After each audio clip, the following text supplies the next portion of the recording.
नमस्कार, स्वागत है आप सभी का। मैं हूं आपके साथ कुमार कुणाल धीरज। उत्तराखंड के 100 नगर निकायों के चुनाव परिणाम आज आ जाएंगे। प्रदेश में 11 नगर निगम, 46 नगर पालिका और 43 नगर पंचायतों में मतगणना सुबह 8 बजे से शुरू हो चुकी है। तो ये बड़ी खबर हम आपको बता रहे हैं उत्तराखंड निकाय चुनाव से जुड़ी हुई, जहां आज उसके लिए मतगणना जारी है। पहली बार विधानसभा और लोकसभा चुनावों की तरह निकाय चुनाव के परिणाम भी घर बैठे मोबाइल पर ऑनलाइन देखे जा सकते हैं। तो यह बड़ी खबर उत्तराखंड निकाय चुनाव से जुड़ी हुई, जहां राज्य निर्वाचन आयोग ने कुल 54 मतगणना केंद्र बनाए हैं और आज चुनावी नतीजे आ जाएंगे। इसके साथ ही मतगणना के लिए 6,366 कर्मचारियों की तैनाती की गई है। इन निकाय चुनाव में नगर निगमों के मेयर के 11, नगर पालिका अध्यक्ष के 46 और नगर पंचायत अध्यक्ष के 43 पदों पर निर्णय होगा। इसके साथ ही नगर निगमों में पार्षद के 540, नगर पालिकाओं में सभासद के 444 और नगर पंचायतों में वार्ड सदस्य के 298 पदों पर भी मतगणना जारी है। निकाय चुनावों में परिणाम केवल राजनीतिक दलों के लिए ही नहीं, बल्कि स्थानीय मुद्दों पर जनता की राय जानने का भी जरिया होंगे। मुकाबला कई जगहों पर कांटे का है और छोटे अंतर से हार या जीत तय हो सकती है। सभी जिलों में अलग अलग जगहों पर मतगणना हो रही है। राज्य निर्वाचन आयोग ने इसके लिए व्यापक तैयारियां की है। हर केंद्र पर सुरक्षा बल तैनात है और मतगणना को निष्पक्ष और पारदर्शी बनाने के लिए आधुनिक तकनीकों का इस्तेमाल किया जा रहा है। निकाय चुनावों के नतीजे राज्य में सत्ताधारी दल और विपक्ष दोनों के लिए राजनीतिक संदेश देंगे। यह न केवल जनता की मौजूदा सरकार के प्रति राय बताएंगे, बल्कि आगामी चुनावों के लिए भी दलों की रणनीति तय करेंगे। प्रदेश में सभी की नजरें इन नतीजों पर है। यह देखना दिलचस्प होगा कि इस बार उत्तराखंड के निकाय चुनावों में किसके सिर जीत का ताज सजेगा।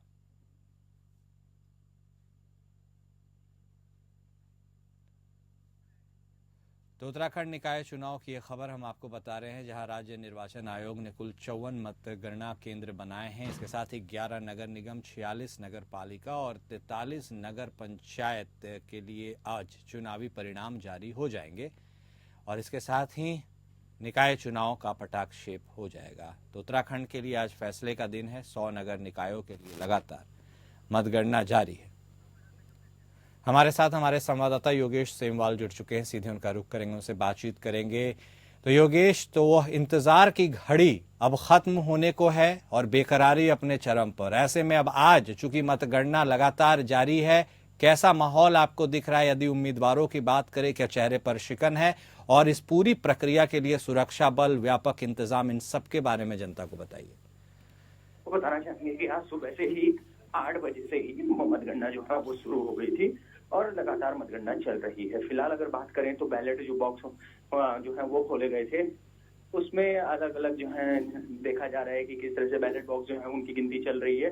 उसके बाद अगर हम बात करें तो उसके बाद यहाँ पर अब जाके जो है वो शुरू होगा। अगर गिनतियों की करें तो धीरे धीरे करके जो है एक के बाद एक जो है वो गिनतियां शुरू होंगी। जो पेटियां हैं वो खुलेंगी, क्योंकि इस बार पूरा का पूरा बैलेट बॉक्स जो है उन्हीं के जरिए जो है गिनती की जा रही है। एक एक करके सारे खोले जाएंगे और फिलहाल जो है सब चल रही है। सुरक्षा व्यवस्था की बात की जाए तो 454 सुरक्षा व्यवस्था की गई है। हर तरफ अगर देखा जाए तो पुलिस का पहरा है। कोशिश ये की जा रही है कि किसी भी तरह से जो है किसी को दिक्कतों का सामना ना करना पड़े, क्योंकि बहुत बड़ी संख्या में इस समय यहाँ पर लोग पहुंच रखे हैं। हर कोई चाहता है कि उनका जो कैंडिडेट है वो जीते, इसलिए बहुत ज्यादा जरूरी है कि किसी भी तरह के जो है यहाँ पर, क्योंकि निर्दलीय कैंडिडेट है उनके लोग भी पहुंच रखे हैं। अगर बात करें हम तो जितने दल है उनके कैंडिडेट भी पहुंच रखे हैं, तो इस वजह से काफी भीड़ भाड़ है। तो कोशिश ये की जा रही है कि किसी भी तरह से कोई यहाँ पर जो है उपद्रव ना हो, किसी तरह से कोई परेशानी ना हो, इसकी भी पूरी कोशिश की जा रही है पुलिस बल द्वारा। ठीक, साथ ही गिनतियां तो लगातार यहाँ पर हो ही रही है। जी, बहुत शुक्रिया योगेश आपका हमारे साथ जुड़ने के लिए और तमाम बातचीत करने के लिए। प्रदेश कांग्रेस प्रवक्ता गिरिराज किशोर हिंदवान ने कहा है कि निकाय चुनाव में वोट देने के लिए मतदाताओं ने भारी उत्साह दिखाया है। इसे देखते हुए कांग्रेस पार्टी निकायों में जीत का परचम लहराएगी। कांग्रेस प्रवक्ता गिरिराज ने कहा कि मतदाता सूची में नाम गायब होने से मतदाताओं को मत देने से वंचित होना पड़ा, जो लोकतंत्र में हर व्यक्ति को मत देने के अधिकार का उल्लंघन है। लेकिन मतदाता सूची में गड़बड़ी लोकतांत्रिक अधिकार पर सीधा हमला है। उन्होंने कहा कि निकाय चुनाव में मतदान को लेकर लोगों में काफी जोश दिखा और कई मतदाताओं की लेकिन सूची में नाम न होने से उन्हें बिना मतदान के वापस लौटना पड़ा। पूर्व मुख्यमंत्री हरीश रावत और उनके परिवार का नाम मतदाता सूची से गायब किया गया। प्रदेश भर में हर पोलिंग बूथ से मतदाताओं के नाम गायब होने की शिकायत मिली। इसकी उच्च स्तरीय जांच होनी चाहिए। भाजपा जब थक जाती है, हार जाती है, डरी हुई मुद्रा में होती है, तो निश्चित रूप से इस तरह के षड्यंत्र भाजपा के द्वारा होते हैं। सारी चीजें बिल्कुल इंडिकेट कर रही थी, इशारा कर रही थी कि ये जानबूझ के सब कुछ किया गया है। सरकार शासित है इस समय भाजपा की, कुछ भी कर सकते हैं, ऐसा माहौल इन्होंने बना रखा है प्रदेश में।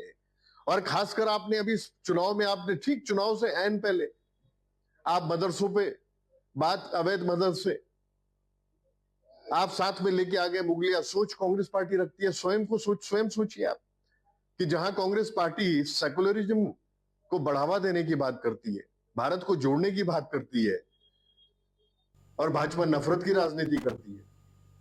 आज बीजेपी दिल्ली में अपने संकल्प पत्र का तीसरा पार्टी जारी करेगी। केंद्रीय गृह मंत्री अमित शाह दिल्ली बीजेपी दफ्तर पंडित पंत मार्ग पर तीसरा संकल्प पत्र जारी करेंगे। तो ये बड़ी खबर आपको बता रहे हैं दिल्ली विधानसभा चुनाव से जुड़ी हुई, जहां भारतीय जनता पार्टी का आज तीसरा संकल्प पत्र जारी होगा।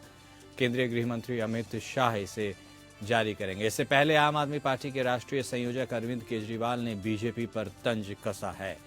तो ये बड़ी खबर आपको बता रहे हैं दिल्ली विधानसभा चुनाव से जुड़ी हुई, जहां भारतीय जनता पार्टी का तीसरा संकल्प पत्र आज जारी होगा और बीजेपी के संकल्प पत्र पर अब केजरीवाल ने भी निशाना साधा है। अरविंद केजरीवाल ने अपने एक्स हैंडल पर लिखा, कल अमित शाह बीजेपी का संकल्प पत्र लॉन्च कर रहे हैं। मेरा उनसे निवेदन है कि जो आम आदमी पार्टी की दिल्ली में पहले से लागू योजनाएं हैं, जैसे कि बिजली, पानी, उनका फिर से ऐलान मत कर देना प्लीज। दिल्ली को लेकर बीजेपी का अपना क्या प्लान और विजन है वो बताना। दिल्ली के पूर्व मुख्यमंत्री अरविंद केजरीवाल ने आगे कहा, दिल्ली की कानून व्यवस्था ठीक करने में आप विफल क्यों हुए और अब क्या करोगे ये बताना। दरअसल आम आदमी पार्टी दिल्ली की कानून व्यवस्था को लेकर बीजेपी और केंद्र सरकार को घेरती नजर आई है हमेशा से। बता दें कि दिल्ली विधानसभा चुनाव को लेकर भारतीय जनता पार्टी अपने 2 संकल्प पत्र जारी कर चुकी है, जिसमें पार्टी ने दिल्ली की जनता से कई वादे किए हैं। भारतीय जनता पार्टी ने अपने दूसरे संकल्प पत्र में सरकारी शिक्षण संस्थानों में जरूरतमंद छात्रों को केजी से पीजी तक मुफ्त शिक्षा और युवाओं को प्रतियोगी परीक्षाओं के लिए 15,000 की वित्तीय सहायता और 2 बार की यात्रा और आवेदन शुल्क की प्रतिपूर्ति का वादा किया। इसके अलावा भी कई वादे किए गए। हमारे साथ हमारे इनपुट हेड राजीव शर्मा जुड़ गए हैं, सीधे उनका रुख करेंगे, उनसे बातचीत करेंगे। राजीव जी, तो देखिए अब दूसरा संकल्प पत्र तो जारी हो गया, अब तीसरा संकल्प पत्र भी जारी होगा और ऐसे में दिल्ली के पूर्व मुख्यमंत्री अरविंद केजरीवाल तंज कसते हुए भी नजर आ रहे हैं। वो एक तरह से चैलेंज करते हुए नजर आ रहे हैं, भाई कुछ नया करके दिखाओ, हमारे ही जो पॉलिसीज और प्रोग्राम है उनको कॉपी करके मत दिखाओ। ऐसे में यह विधानसभा चुनाव की जो आपस की राजनीतिक लड़ाई है, यह काफी रोचक है।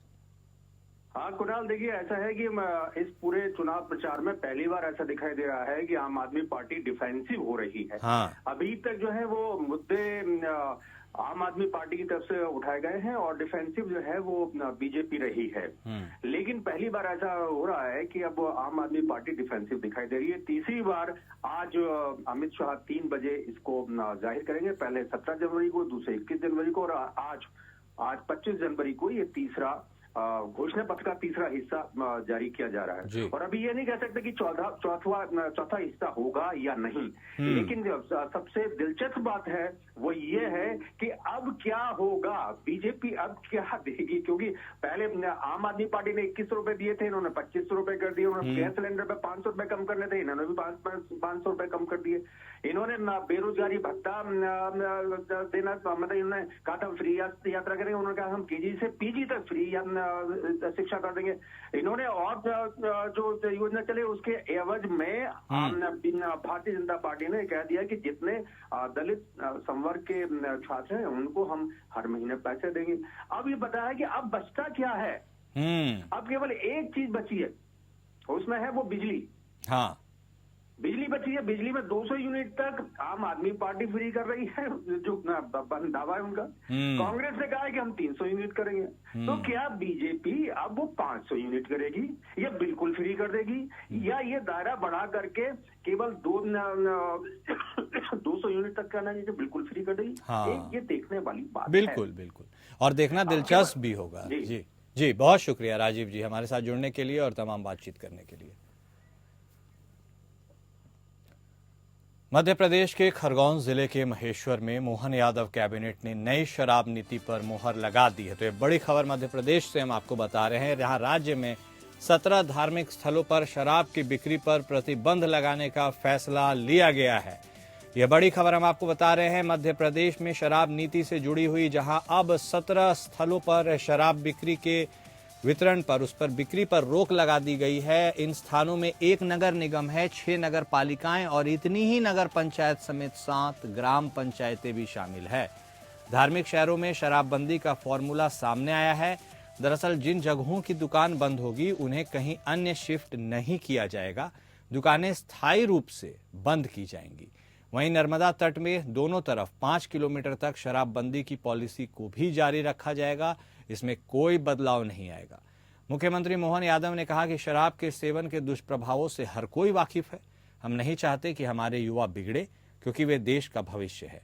मध्य प्रदेश में जहां भी भगवान कृष्ण और भगवान राम ने अपने कदम रखे हैं, वहां पर शराब पर प्रतिबंध लगाने का निर्णय लिया गया है। तो मोहन यादव कैबिनेट ने नई शराब पॉलिसी पर अपनी मुहर लगा दी है। इसके एवज में 17 धार्मिक स्थलों पर अब शराब की बिक्री पर रोक लगा दी गई है, और ऐसे में अब यह बात पूरे मध्य प्रदेश में चर्चा का विषय है, क्योंकि खरगोन जिले के महेश्वर में मोहन यादव कैबिनेट ने इस नई शराब नीति पर मुहर लगाई है। और जैसा कि हमने आपको बताया कि 17 धार्मिक स्थलों पर शराब बिक्री पर प्रतिबंध है। इनमें से 1 नगर निगम है, 6 नगर पालिकाएं, इतनी ही नगर पंचायत समेत 7 ग्राम पंचायत शामिल है।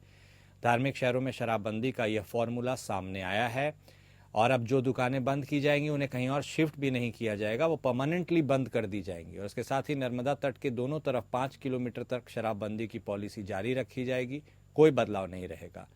मुख्यमंत्री यादव ने कहा कि शराब के सेवन के दुष्प्रभावों से सब वाकिफ हैं, और जहां जहां भगवान कृष्ण और भगवान राम ने अपने कदम रखे हैं, वहां पर शराब पर प्रतिबंध लगाने का निर्णय लिया गया है।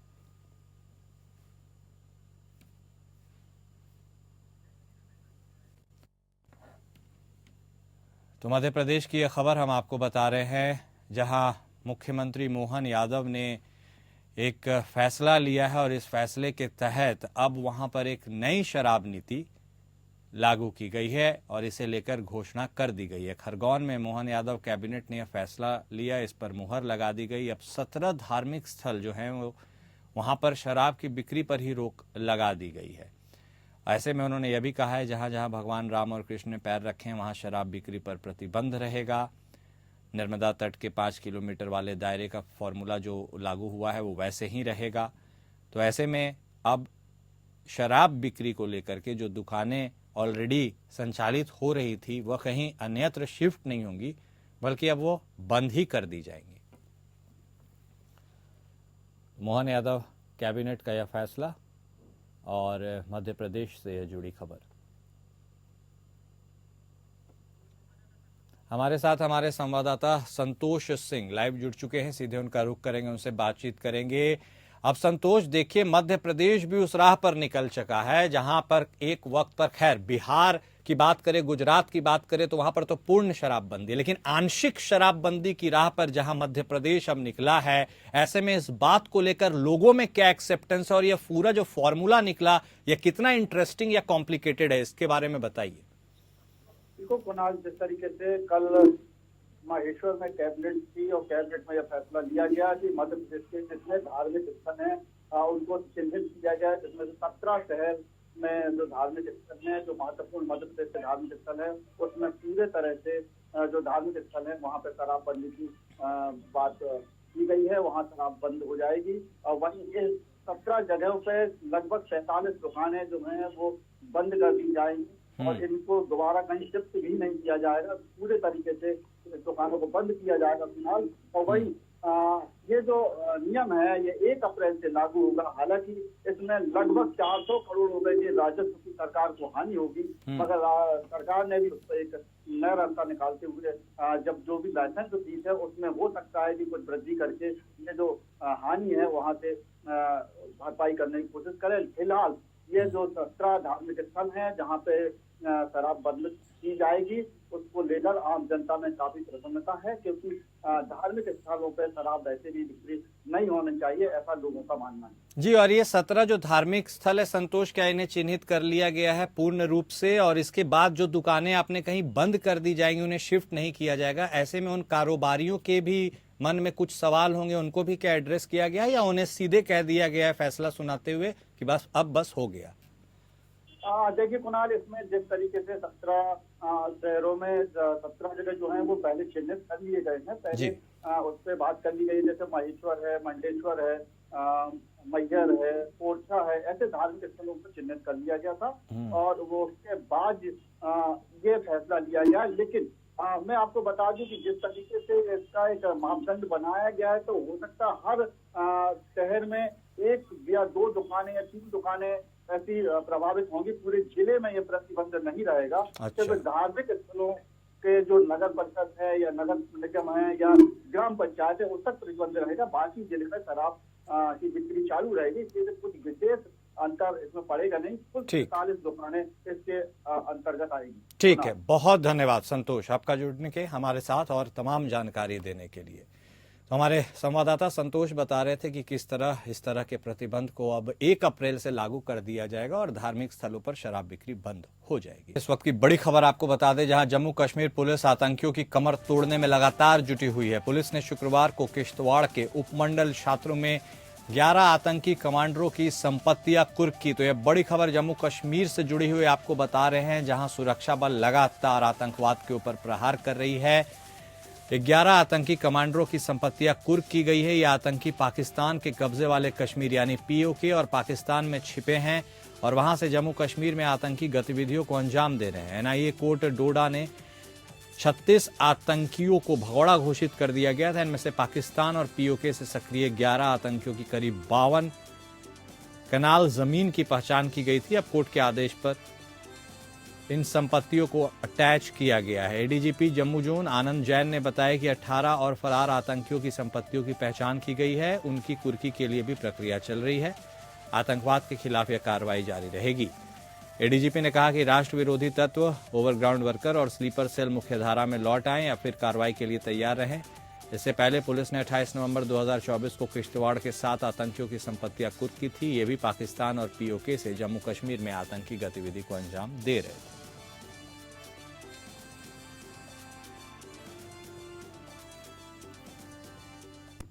जानी मानी फिल्म अभिनेत्री ममता कुलकर्णी ने कुंभ नगरी में आकर संन्यास दीक्षा ले ली। दीक्षा के बाद उनका नाम बदलकर अब श्रिया माई ममतानंद गिरी हो गया है। संगम तट पर उनकी संन्यास दीक्षा हुई। शाम को किन्नर अखाड़ा के आचार्य महामंडलेश्वर लक्ष्मी नारायण त्रिपाठी की अगुवाई में उनका पट्टाभिषेक हुआ। हर हर महादेव के जयकारों के साथ उनको अखाड़े में धर्मध्वजा के नीचे पट्टाभिषेक कराया गया। फिल्म अभिनेत्री ममता कुलकर्णी बृहस्पतिवार को ही महाकुंभ की नगरी पहुंच गई थी। शुक्रवार सुबह सेक्टर 16 संगम लोअर मार्ग स्थित किन्नर अखाड़ा शिविर पहुंची। इसके बाद उनकी संन्यास की दीक्षा क्रियाएं आरंभ हुई।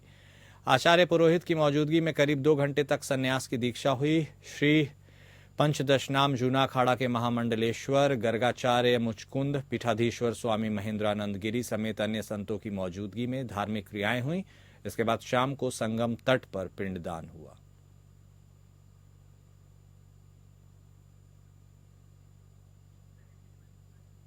तो फिल्म अभिनेत्री ममता कुलकर्णी को आप अपने टीवी स्क्रीन पर देख रहे हैं और अब उन्होंने एक नई राह की ओर अग्रसर होने का फैसला लिया है और अब वह साध्वी बन गई हैं। महाकुंभ के संगम तट पर उनकी दीक्षा संपन्न कराई गई। ममता कुलकर्णी अब श्रिया माई ममतानंद गिरी के नाम से जानी जाएंगी। मैंने लक्ष्मी नारायण त्रिपाठी को चुना बिकॉज आज शुक्रवार है और सर्वप्रथम आज महाकाली का दिन है और मुझे कल महामंडलेश्वर बनाने की तैयारी चल रही थी, मुझे पूछा गया तो, लेकिन आज मुझे महाशक्ति ने आदेश दिया कि मुझे ये चुनना है लक्ष्मी नारायण त्रिपाठी जी को, बिकॉज वो साक्षात अर्धनारेश्वर के स्वरूप है। और इससे बड़ी मेरे लिए क्या उपाधि हो सकती है कि एक अर्धनारेश्वर के हाथ में मेरा पट्टा अभिषेक हो रहा है। सेनापति नहीं, मैंने तो 2000 से मेरी तपस्या शुरू की। आज मुझे 23 साल हो गए ध्यान तप, और ये जो महामंडलेश्वर की उपाधि होती है ये मेरी परीक्षा ली गई। सब महामंडलेश्वर लोगों ने मेरी प्रश्न मुझे पूछे, मेरी अभ्यास के, जिसको हम लोग बोलते हैं परीक्षा ली, मेरी अभ्यास की। 23 साल मैंने क्या तब किया, मैं ध्यान क्या किया, तो हर प्रकार के प्रश्न से मैं पास हो गई, उत्कीर्ण हो गई, तब जाके मुझे महामंडलेश्वरी की उपाधि प्राप्त हो गई। ममता कुलकर्णी हमारे किन्नर अखाड़े के टच में थी। मैं आचार्य महामंडलेश्वर किन्नर अखाड़ा डॉक्टर स्वामी लक्ष्मी नारायण त्रिपाठी बात कर रही हूँ। मेरे पर्सनल टच में रही, वो पहले भी जूना अखाड़े के महामंडलेश्वर से दीक्षा ली थी। उन्होंने किताब लिखा और वो अपने गुरु के प्रति समर्पित रहीं, पर अब उनको अपने नए गुरु की तलाश थी। वो किन्नर अखाड़े में हमसे जुड़ के और सत्य सनातन धर्म के लिए कार्य करना चाहती थी। इसके लिए वो हमसे मिली और वो पद की लालसा में हमसे मिली और चाहती हैं कि वो प्रचार प्रसार धर्म का करें, उनको जिम्मेदारी दी जाए। तो हमारी एक आश्रम पायलट बाबा जी ने जो आश्रम हमें दिया था, और वो आश्रम का नाम हम सोमनाथ नंदगिरी आश्रम रखे हैं। सोमनाथ आश्रम रखे हैं, पायलट बाबा का आश्रम रखे हैं। उन्होंने किन्नरों को दान दिया, तो उस आश्रम का जनोद्धार करने के खातिर वो सारी जिम्मेदारी उनको दी जाएगी। हमारे अखाड़े को प्रचार प्रसार करें और अपने आप को सनातन धर्म में स्थापित करें। महाकुंभ को भव्य और दिव्य बनाने के लिए योगी सरकार के संकल्प को साकार करते हुए शुक्रवार को सेक्टर 7 में अद्भुत ड्रोन शो का आयोजन किया गया। यूपी पर्यटन विभाग की ओर से आयोजित इस शो में सैकड़ों ड्रोन्स की मदद से आसमान में जीवंत आकृतियों का प्रदर्शन किया गया। ड्रोन शो में श्रद्धालुओं ने देवताओं को अमृत कलश पीते हुए देखा। इसके साथ ही समुद्र मंथन की दिव्य झांकी ने लोगों को मंत्रमुग्ध कर दिया। यूपी दिवस के अवसर पर उत्तर प्रदेश की सांस्कृतिक झांकी ने शोभा बढ़ाई। ड्रोन के जरिए आसमान में महाकुंभ और उत्तर प्रदेश सरकार का लोगो उकेरा गया, जिसने सभी को आकर्षित किया। शंख बजाते हुए साधु और संगम में स्नान करते हुए सन्यासी की छवि भी बेहद आकर्षक रही। ड्रोन शो का मुख्य आकर्षण विधानसभा भवन पर लहराता तिरंगा रहा। यह दृश्य देशभक्ति और गर्व से भरा हुआ था। इस ड्रोन शो के माध्यम से महाकुंभ के आध्यात्मिक और सांस्कृतिक महत्व को भी बड़ी खूबसूरती से प्रदर्शित किया गया। और फिलहाल इस बुलेटिन में अभी के लिए बस इतना ही। नमस्कार।